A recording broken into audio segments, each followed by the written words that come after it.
Gênesis 25, leremos do versículo 19 até o 34. Gênesis 25, 19 a 34. A palavra de Deus diz assim: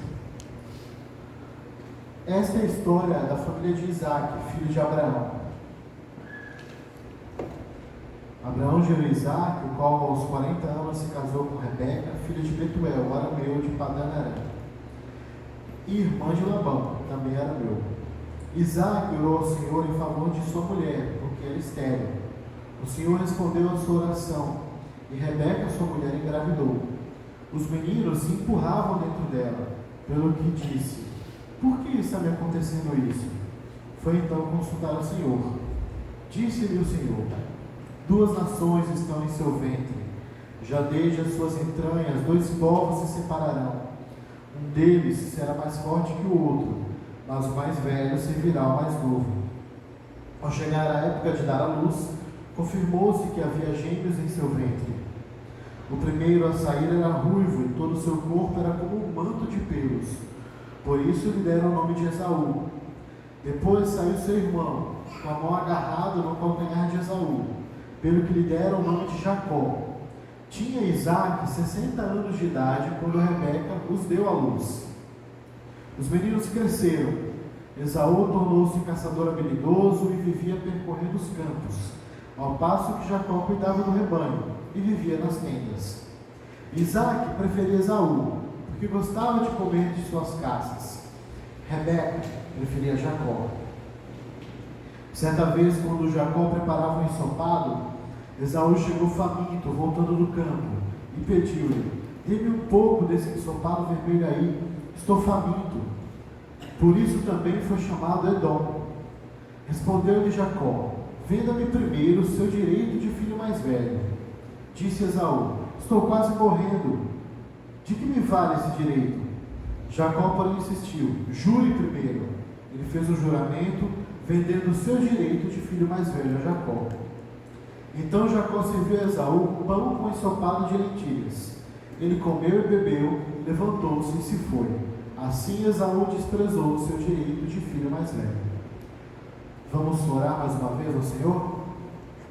Ó Deus, nessa hora nós te invocamos, ó Pai, pedindo que o Senhor ilumine, ó Pai, as nossas mentes, o nosso coração, ó Pai, para que possamos entender, ó Deus, o que a Tua palavra tem para nós, que ela encontre morada, Senhor, no nosso coração, e que ela, Pai, se traduza em ações, ó Deus, concretas, de fé, Pai, naquilo que o Senhor nos diz. No nome de Jesus, o nosso Mestre, que nós oramos. Amém.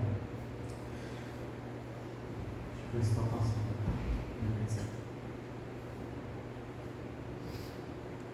Irmãos, certamente você já planejou alguma coisa, alguma viagem, uma festa, um trabalho, já planejou um jantar e as coisas não deram muito certo.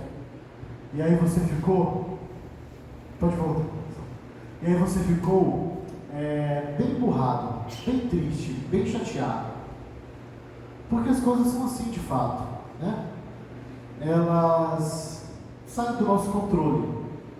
Se a gente combina uma coisa com alguém e de repente essa pessoa vacila e não faz aquilo que foi combinado, os planos simplesmente não dão certo. Este fim de semana, inclusive, algumas coisas que nós planejamos lá em casa, algumas atividades, uma agenda que estava planejada não pôde ocorrer, uma série de problemas aconteceram.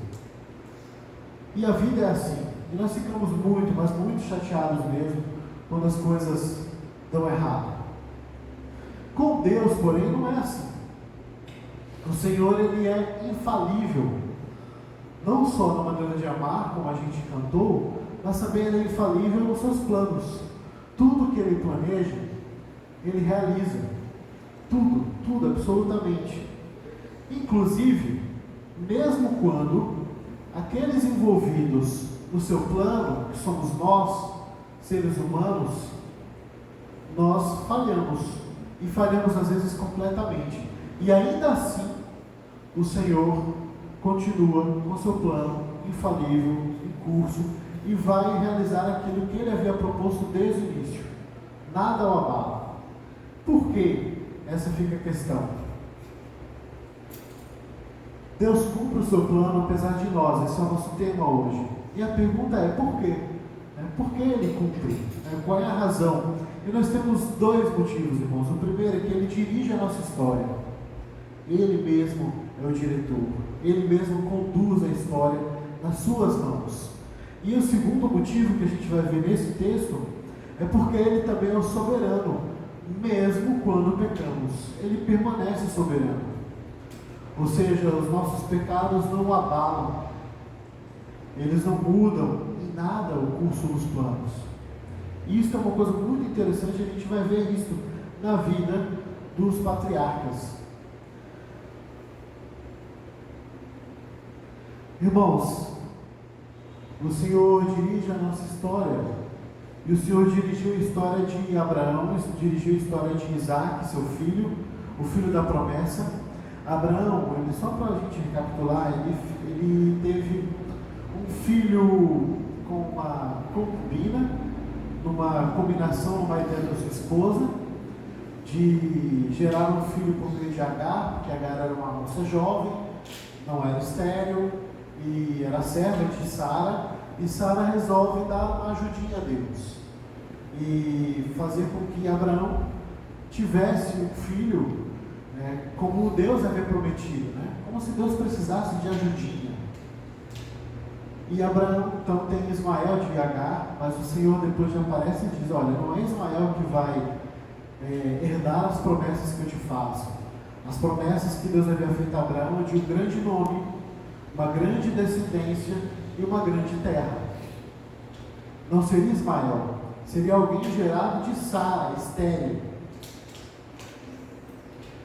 E o Senhor faz assim, quando o Senhor nos visita novamente, agora junto a anjos, e come na casa de Abraão, o Senhor come na casa de Abraão e avisa que Sara em um ano estará com o filho nos braços, estará amamentando uma criança, mesmo sendo uma senhora idosa e que passou a vida inteira infértil.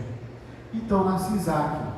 E aqui, irmãos, nós estamos lendo o início da história de Isaac. E a história de Isaac é basicamente a história dos seus descendentes. E o que a gente percebe primeiro a respeito de como Deus dirige a nossa história, como Ele dirigiu a história de Isaac, é que Ele usa famílias. Ele dirige a nossa história utilizando, por exemplo, uma família que precisava aprender sobre dependência. Ele começa falando rapidamente de Isaac. Isaac, ele se casa com Rebeca. Rebeca é da região distante dos seus parentes, de onde Abraão veio. Abraão vem do norte da Mesopotâmia, e é dessa região que ele manda buscar Rebeca para que Isaac não se casasse com nenhuma das mulheres cananeias, porque elas serviam outros deuses. Abraão temia que houvesse incredulidade ou apostasia, idolatria da parte de Isaac, se ele fosse influenciado por mulheres, por pessoas da região onde eles tinham migrado. Então ele manda buscar Rebeca, filha de Betuel e irmã de Labão. Esses nomes a gente deve guardar, por quê? Porque logo em seguida serão personagens muito importantes na vida de Jacó. E essa é uma família real, uma família com problemas reais. Essa família tem um problema de esterilidade, mais uma vez, se repetindo.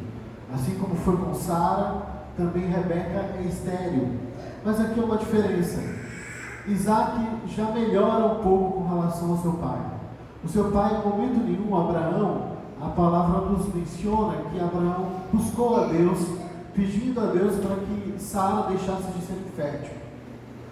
Daí porque faz muito sentido que ele consinta com sua esposa um atalho, algo que o Senhor não planejou, não ordenou, como se eles tentassem ajudar a Deus, que é o que resulta no nascimento de Ismael, o filho mais velho de Abraão. Mas não era esse o plano de Deus. Isaac é diferente de Abraão. Abraão que não orou a Deus pedindo pelo milagre da cura de Sara, Isaac faz diferente. Isaac pede a Deus para que Rebeca seja curada de sua infertilidade. Então ele busca o Senhor para os seus dilemas. Ele usa então uma família completamente normal, irmãos. Isso é muito importante, porque todo o livro de Gênesis, de certa forma, especialmente no capítulo 12 em diante, até os 50, é uma grande história de família, é uma grande novela mesmo. São casos de família muito particulares, mas que a gente pode se identificar com muita clareza, porque são famílias cheias de conflito. E dentro dessa família é que ele elege pessoas.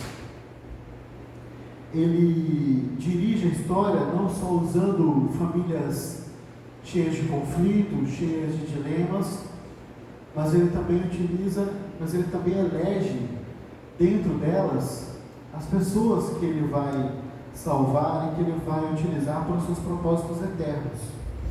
Ocorre que Isaac ora por sua esposa e Deus atende a oração de Isaac. E Rebeca fica grávida. Mas a gravidez de Rebeca está estranha, porque Rebeca sente que os seus bebês estão lutando dentro do seu ventre.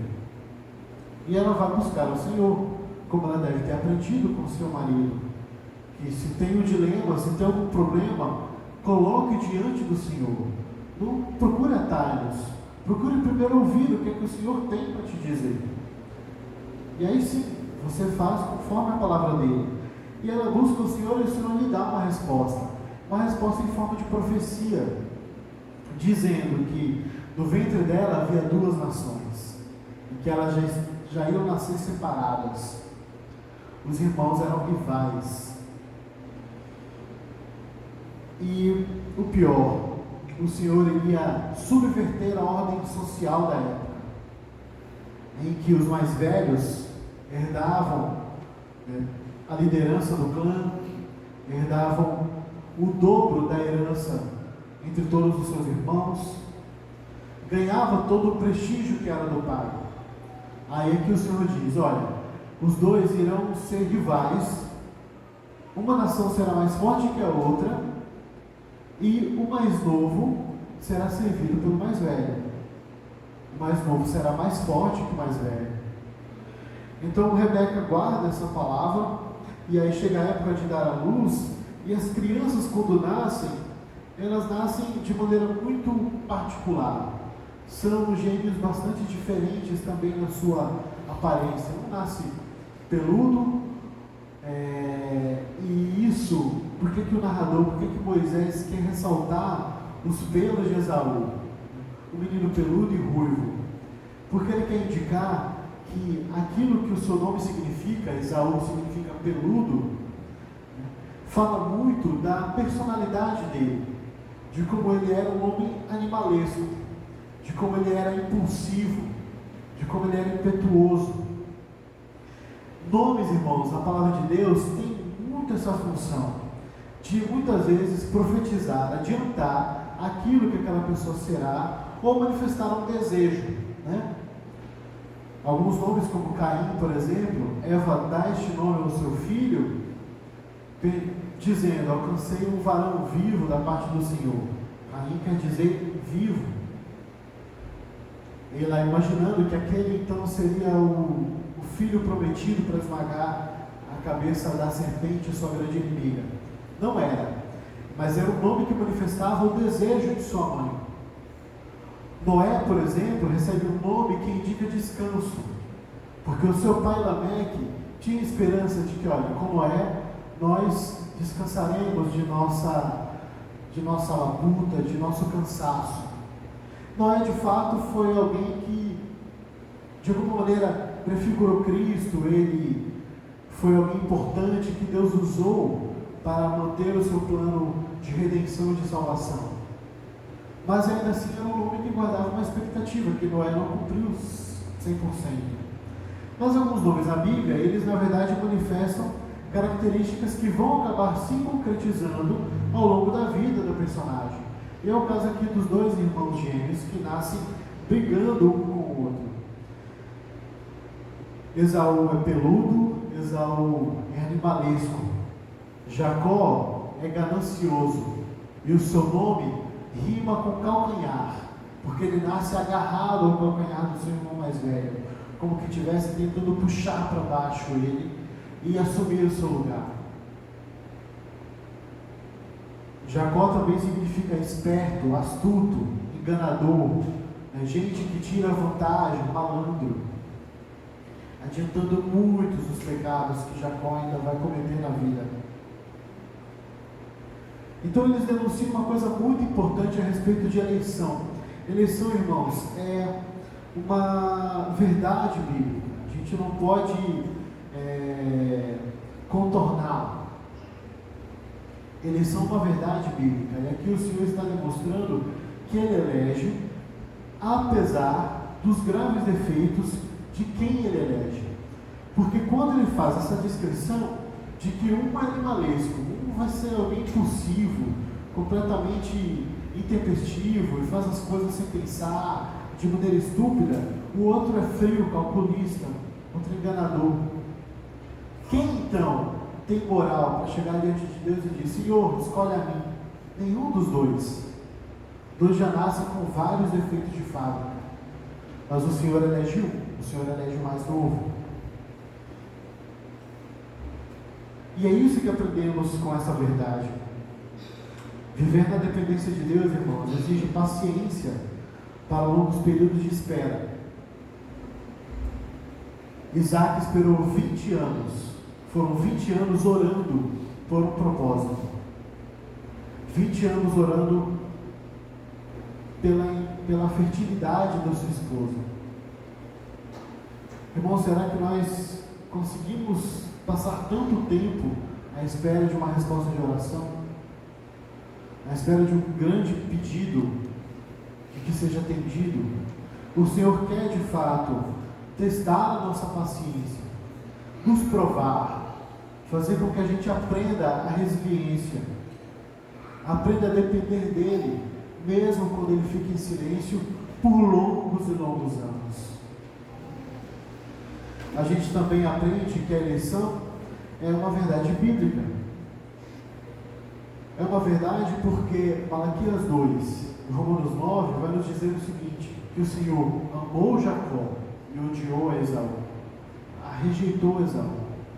Irmãos, a eleição ela não tem um motivo que é claro para nós, do porquê, no sentido de dizer, não, Deus elegeu Jacó por causa disso, disso e daquilo.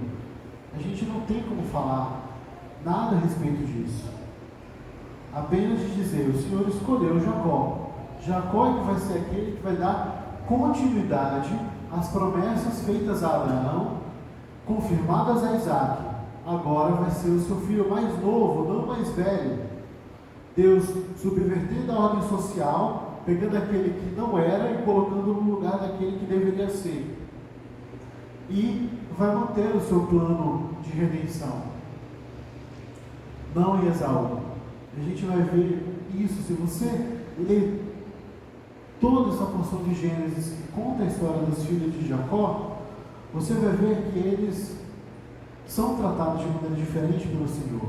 Enquanto Jacó vai ser amassado, esmagado por Deus, enquanto Jacó vai colher tudo aquilo que ele plantou, todas as maldades, todos os pecados, e Deus vai tratar com ele pessoalmente. Não apenas Deus vai castigar, corrigir Jacó, mas Deus também vai aparecer a Jacó, vai confirmar promessas, vai fazer promessas maiores do que as promessas que fez ao seu pai e ao seu avô, e vai convertê-lo no momento propício. Com Esaú não acontece assim.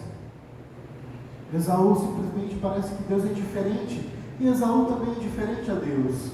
Em momento nenhum você vai ver ao longo da história de Esaú ele proferindo o nome de Deus, falando alguma coisa a respeito de Deus, se dirigindo a Deus, buscando a Deus. Ele simplesmente é aquilo que a gente poderia chamar de um ateu praticante.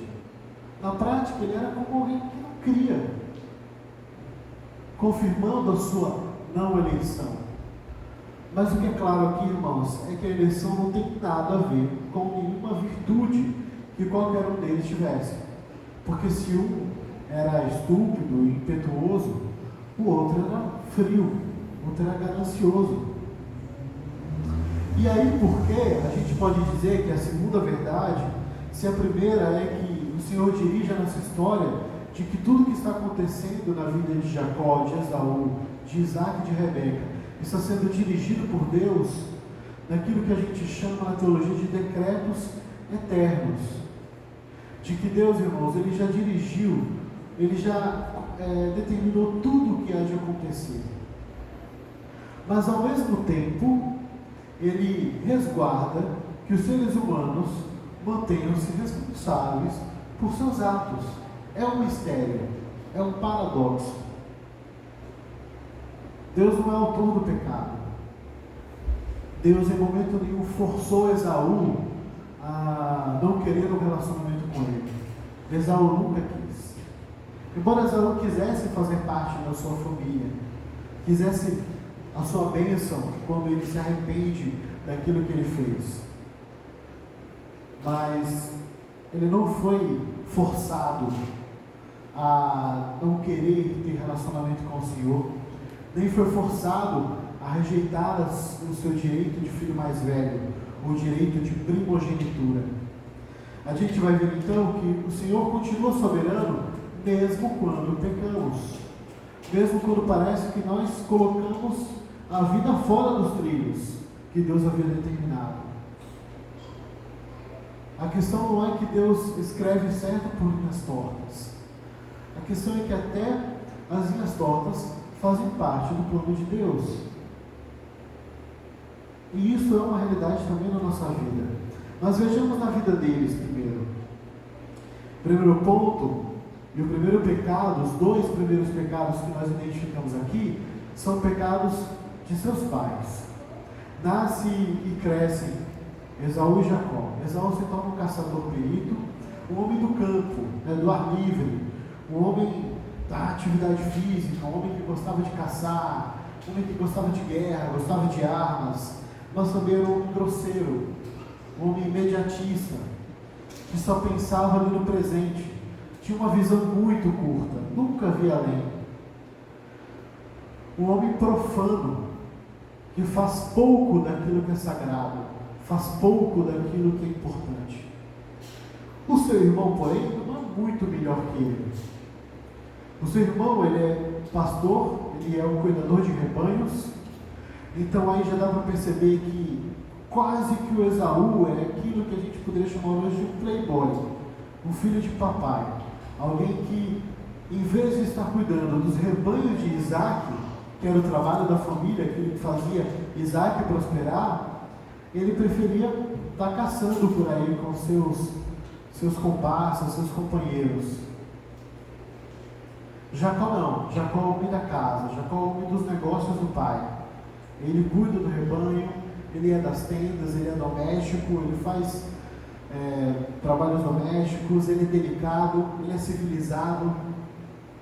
Ele não é curiosamente tão masculino quanto seu irmão. Mas ele também é muito frio, ele é calculista, ele é maquiavélico, ele maquina o mal, ele é ganancioso, ele tem uma ambição desmedida. Mas ele tem uma coisa que o seu irmão não tem.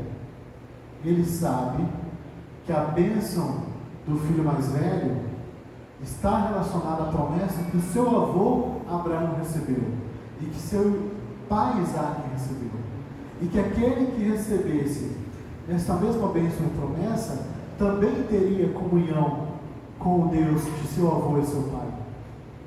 Não que ele necessariamente quisesse isso por amor a Deus.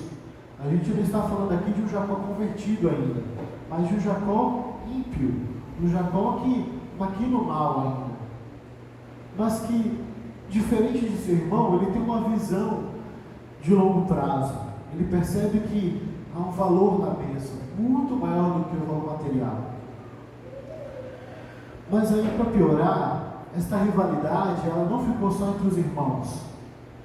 Irmãos, pais devem arbitrar como juízes de seus filhos. Quando irmãos brigam, eles não podem simplesmente, apaixonadamente, tomar um partido e defender sem saber quem é que de fato está errado, como foi que o conflito surgiu. Minha mãe, por exemplo, para facilitar, o que ela fazia? Ela colocava os dois de castigo, né? Ainda que repreendesse aquele que foi a origem do conflito, todo mundo ficava de castigo. Por quê? Porque você era um réu solidário. Pais devem procurar ser imparciais, sim, entre seus filhos, mas aqui não é o que acontece. Aqui o que acontece é que Isaac tem o seu preferido, e o seu preferido é por questões de afinidade. Isaac gosta do seu filho, é meio playboy, que é muito com serviço, com cuidar dos rebanhos, mas caça, faz coisa que Isaac gosta, e faz um excelente churrasco de caça, faz um excelente guisado de caça. Isaac gosta do prazer, da boa vida de Esaú. Rebeca é diferente de seu marido. Rebeca é quem recebe aquela profecia a respeito dos seus filhos, e aí ela também tem o seu preferido. O seu preferido é aquele a quem Deus falou que, olha, este vai ser mais forte, esse que vai receber a bênção, é o mais novo. Então, ela amava mais a Jacó. Irmãos, esta não é uma casa saudável. O Senhor não está tratando de uma casa modelo. A família da aliança, a família com quem Deus escolheu compartilhar, trazer para participar do seu plano de redenção, que é o seu plano de trazer o seu Filho amado Jesus para nós, para andar no meio dos homens, porque esse é o grande plano, e Ele vai fazer isso por meio da vida da família de Abraão. Não é como uma família limpinha, uma família de propaganda de margarina, é como uma família cheia de conflitos, uma família quebrada, como a nossa, como a minha ou como a sua, como a de muitos de nós, com pais e mães cheios de defeito, que estão longe de ser pais e mães modelo infalíveis, e com filhos igualmente cheios de defeitos. Uma casa então marcada pela rivalidade e pelo egocentrismo, cada um pensando no seu. E aí Rebeca vai concorrer em favor de Jacó, Jacó vai concorrer em favor de si mesmo, e Esaú a mesma coisa, e Isaac também, vai pensar apenas no seu filho mais velho. Cabe aqui mencionar que Isaac aqui, ele falha mais, porque ele é o cabeça da família. Ele deveria ser o último árbitro, alguém que deveria colocar ordem, pacificar a casa, mas não é o que ele faz. Ele toma partido, ele é parcial. E o pior, ele é parcial por aquele que Deus não escolheu. Então, mesmo ele sendo o pai, aquele que vai dar a bênção efetivamente, a bênção do filho mais velho, ele não vai fazer isso segundo a sua própria vontade, porque Deus continua soberano, mesmo apesar dos nossos pecados. Então, apesar de que pequemos, o Senhor continua dirigindo os nossos passos. Então nós vemos os dois outros pecados se manifestarem, a ganância e a estupidez, gerando confusão na família, só ampliando o conflito. No início dessa família de Isaac e Rebeca, o conflito era o dilema era a infertilidade de Rebeca. Isso é resolvido por meio de oração e o Senhor atende soberanamente aquele casal. Mas agora, eles mesmos, pelos seus próprios pecados, criam conflitos muito maiores entre eles. E aqui nós temos a seguinte cena, que é a cena de como Esaú vende, faz por menos o seu direito de filho mais velho. Esaú estava no campo, num período em que provavelmente Jacó estava também no campo, cuidando das ovelhas de seu pai. Os pastores saíam pelos campos agrestes, campos sem muita água, naquela região ali de Israel, hoje em Israel, sempre à procura de água, de pastagem. Então muitas vezes se distanciava e se ficava dias com os pastores, os demais pastores, os servos, os empregados de Isaac, e com o rebanho. E Jacó está provavelmente numa dessas atividades, cuidando do rebanho, enquanto o seu irmão está caçando. E numa dessas caças ele chega desfalecido, vai até o lugar onde está Jacó, nós não sabemos exatamente onde, mas ele chega desfalecido mesmo, com muita fome. E Jacó não deveria ter tirado proveito disso. Porque o fato de seu irmão ser estúpido não lhe dá direito de abusar da sua estupidez.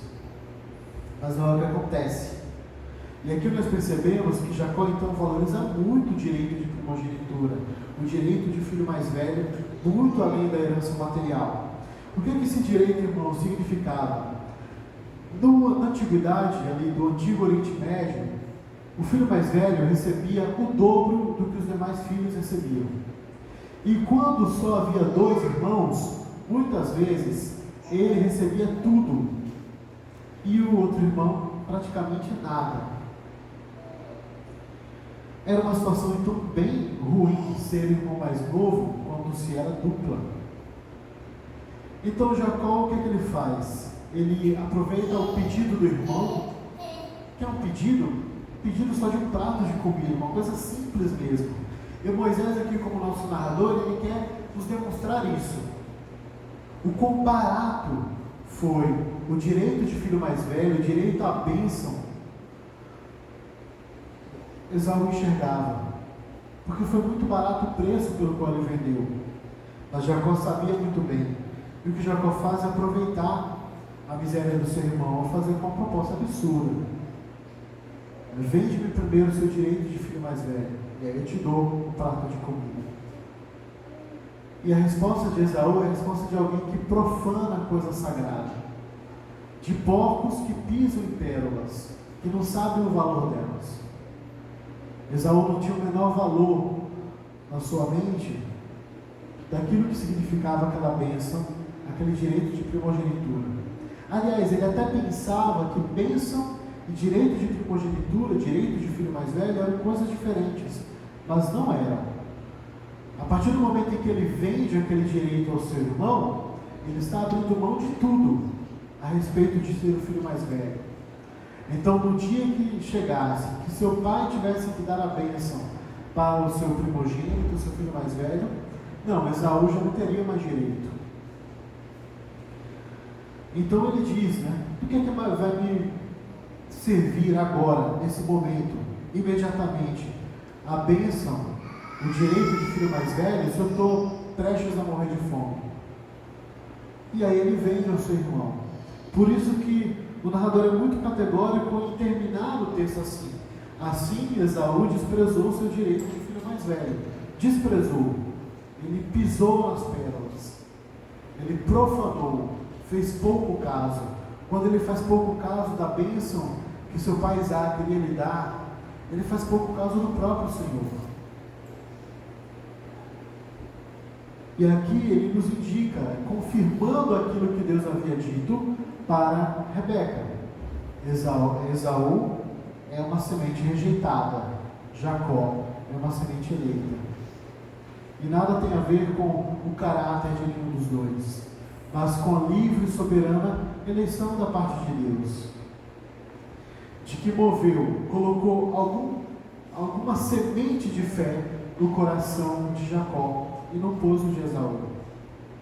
E o que aprendemos com essa verdade é que o ego inflado e a rivalidade mina, irmãos, qualquer convivência, qualquer relacionamento. Irmãos, existem casais que são rivais. Casais que, por exemplo, quando têm os filhos, rivalizam pelos filhos. Rivalizam para ver quem é que realmente está trabalhando, quem é que está realmente cuidando dos filhos uns dos outros. Rivalidade, irmãos, não deve haver no meio do povo de Deus.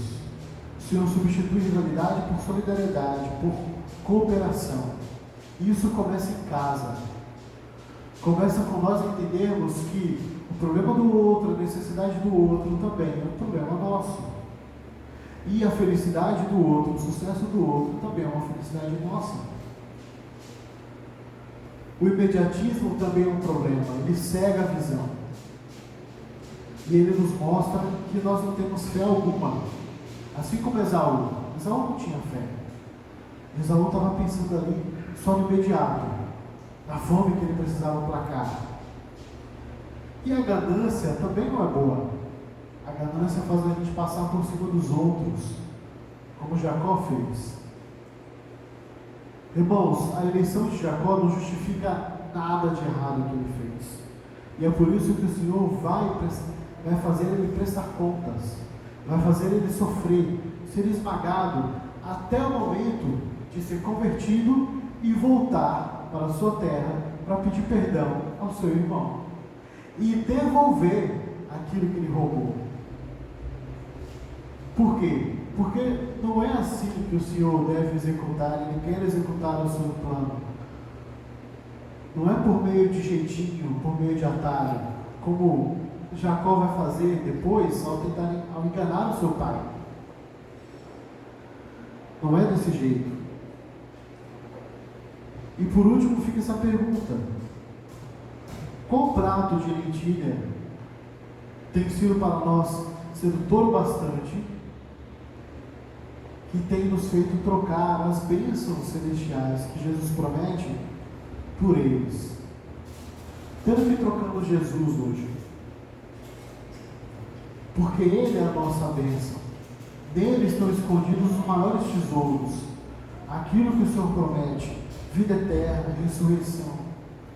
Mas muitas vezes, irmãos, também trocamos o Senhor por meros pratos de lentilha, fazemos pouco caso daquilo que é sagrado. E concluindo, quero só lembrar a vocês 3 coisas. A primeira é: a matéria-prima que Deus usa para o seu plano é gente quebrada, como eu e você. É gente com falhas, é gente que passa por dificuldades, que tem limitações, que tem vícios, que tem muitos problemas. É com gente assim, irmãos, que o Senhor tem contado ao longo da história.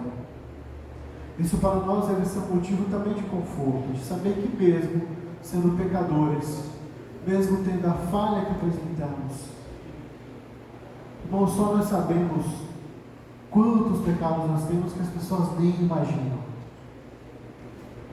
Mas mesmo assim o Senhor quer contar comigo e com você. Ele mesmo assim se dignou a nos salvar e nos chamar para o seu plano de redenção. A eleição, segundo ponto, é uma realidade então espiritual que nós devemos compreender que ela existe, é um fato. O Senhor amou a Jacó, rejeitou Esaú.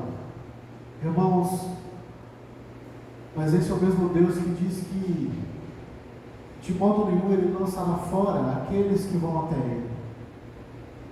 De modo algum. Então achegue-se a Deus. Achegue-se a Deus. E por último, irmãos, vou falar para vocês que houve um descendente de Isaac.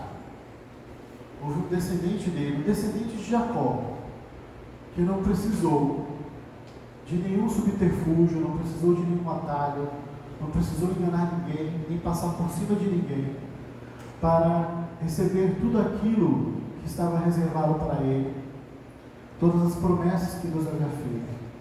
O Senhor Jesus foi esse Filho perfeito. Irmãos, se nele nós confiarmos, nós então teremos acesso a todas as promessas que o Senhor nos faz. O Senhor então nos abençoe. Vamos orar?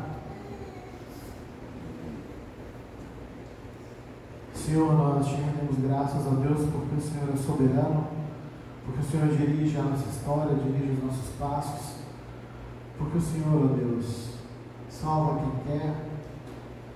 E, ó Deus, nós te louvamos porque cremos que somos alvos, ó Deus, da sua salvação.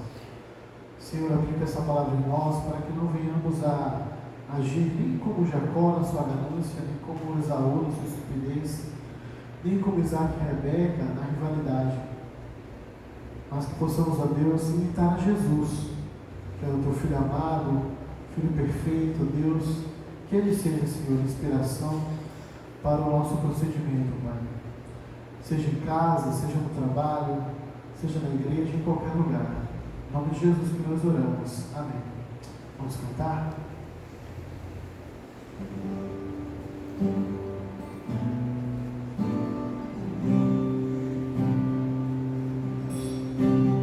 Igreja de Cristo, povo da aliança.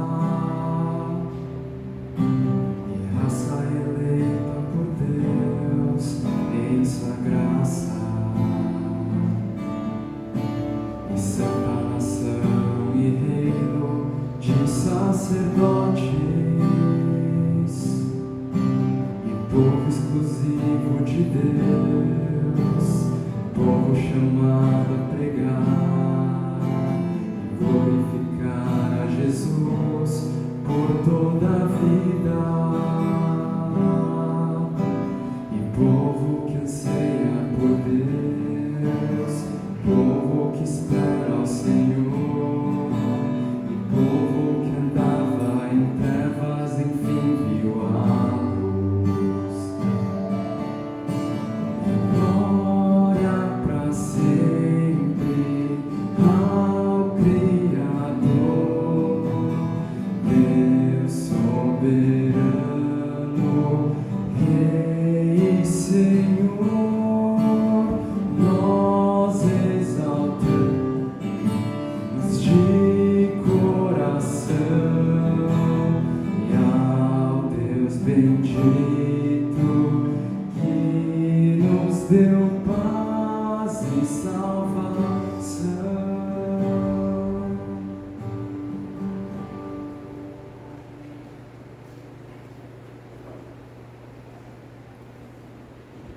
Bom, nos colocamos de pé, vamos fazer a oração que o Senhor nos ensinou.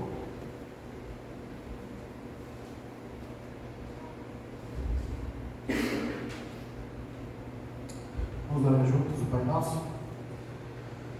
Pai Nosso que estás nos céus, santificado seja o teu nome, venha o teu reino, seja feita a tua vontade, assim na terra como no céu. Dá-nos hoje o nosso pão de cada dia. Perdoa as nossas dívidas, assim como perdoamos aos nossos devedores. Não nos deixes cair em tentação, mas livra-nos do mal, porque o teu reino, o poder e a glória para sempre. Amém. Irmãos, só lembrando que na Semana Santa, de 3 a 8 de abril, nós teremos reunião de oração às 6 da manhã, aqui na igreja, e também que é a reunião dos casais, lá em casa, do grupo de casados, no estudo do significado do casamento, vai ser semana que vem, tá? 1º de abril, tá bom? Repondo a que teria sido ontem, tá bom? E depois do almoço, lembrando também o estudo com os jovens do Catecismo Nova Cidade. Que o Senhor os abençoe e tenha uma boa semana.